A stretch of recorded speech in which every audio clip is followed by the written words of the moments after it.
Hey, welcome back to Grandpa Jimmy Barbecue. Today I'm going to show you how to make a delicious pork butt.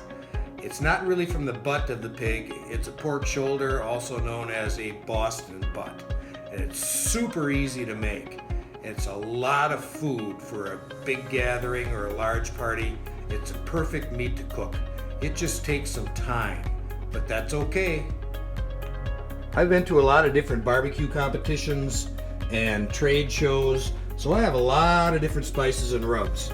Today we're going to try some Nuthatch Hill brand from my buddy Brad on our 7-pound pork butt. The first thing you need to do is apply something to allow the rub to stick to your meat. Today I'm using simple olive oil. Now I'm going to apply my rub, and it's important to cover the entire butt. Make sure you get all of the edges. Massage it in real good like you're giving a full body massage to a piece of meat. It would be cool if the health and beauty aid business people would take a walk on the wild side and try something new, especially those barbecue fanatics. You could make something like mesquite body spray, Kansas City style shampoo, beef rub deodorant, competition chicken baby powder, pork rub foot powder. How about some barbecue flavored toothpaste? That might be good. Ooh, how about bacon flavored skin cream? Oh, that would be great. Hey, it was just a thought. Guy can dream, can he? What the heck? Today, I'm going to try something a little different. Rather than put my spice and my rub on and throwing it on the grill, I'm going to wrap this bad boy up and I'm going to put it in the ice box overnight and let that delicious rub penetrate the meat for a beautiful flavor. And this is it, boys and girls. It's in the refrigerator. I managed to carve out a little spot for it, and it's about 7 o'clock on Friday night. I'm going to put it on the grill, maybe 7:30 Saturday morning. Give it a chance for that delicious rub to soak in. This is going to be delicious. Now I have it on the pellet grill. Grill temperature set at 250. I'm using fruitwood pellets today, which is maple, cherry, and apple. That should give some good flavor. You see I've got 2 extra smoke tubes going. Give it a little extra smoke. I got a little bowl of water in there to keep the meat moist. That way I don't have to open and spritz all the time. Bingo! Modern technology. It's been 4 hours now. My internal temperature is about 167. The smoke tubes are almost empty. Water turned a little brown, but who cares? It's got a great looking bark. So far, so good.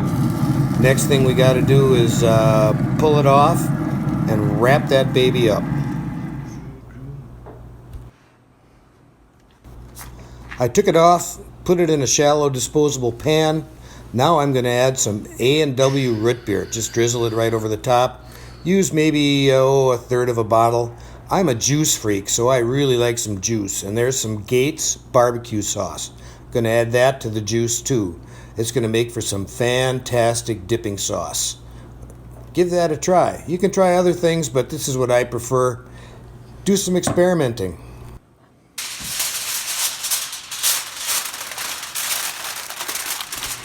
Now I'm going to cover it with tin foil. It's important to seal all the edges really well so none of that steamy flavor escapes. It's kind of like when you're covered up in bed with only your head sticking out of the covers and you let loose with a big stinky fart. Keep everything under the covers, man. Trust me, you will be glad you did. Now I just threw it back on the grill at 250 degrees. You could even do this in the oven if you wanted. After it's done, it's important to let it rest for a good half an hour. Now I just maybe put it back on the grill, minutes. Left it at 250.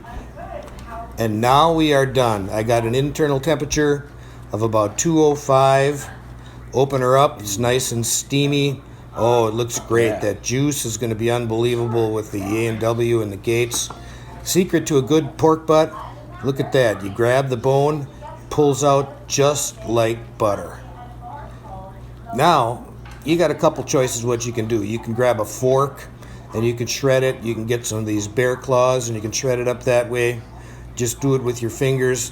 Heck, it's so done you can even do this with a plastic fork, man. It tastes good, it looks good.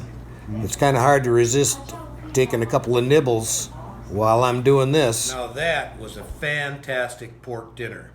Now there's something you should know about these pork shoulders. It's all about timing. Today, my pork shoulder was done at 3 o'clock. It had an internal temperature of 205 degrees. I wasn't planning dinner till 5. Not a problem. I turned the pellet grill down to 200 degrees, just let it sit there for an extra hour and a half, 2 hours, and it still turned out great. And I've also done it the other way around, where I was planning dinner at a certain time, and I didn't think it was going to get done on time, so I just cranked up the heat a little bit, another 25 or 50 degrees, and it turns out just fine. So if you're going to have a large gathering or a big group of people and you want to eat at a certain time, well, the pork shoulder is the way to go, man. You can adjust as you go on the fly. Pork. Gotta love those pigs, man. So after a long, hard day of cooking, not really, it was easy. It's time to get out these bad boys. Gotta have the crayons, and in this case, crayons and the glitter, and it's time to color my ass out of here. So good luck, God bless, and remember the golden rule. Cheers, everybody.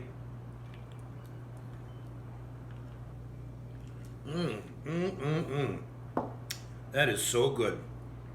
By the way, I put smoked brandy in this brandy old fashioned. Someday I'll show you guys how to make that. Taste is unbelievable. Grandpa Jimmy out.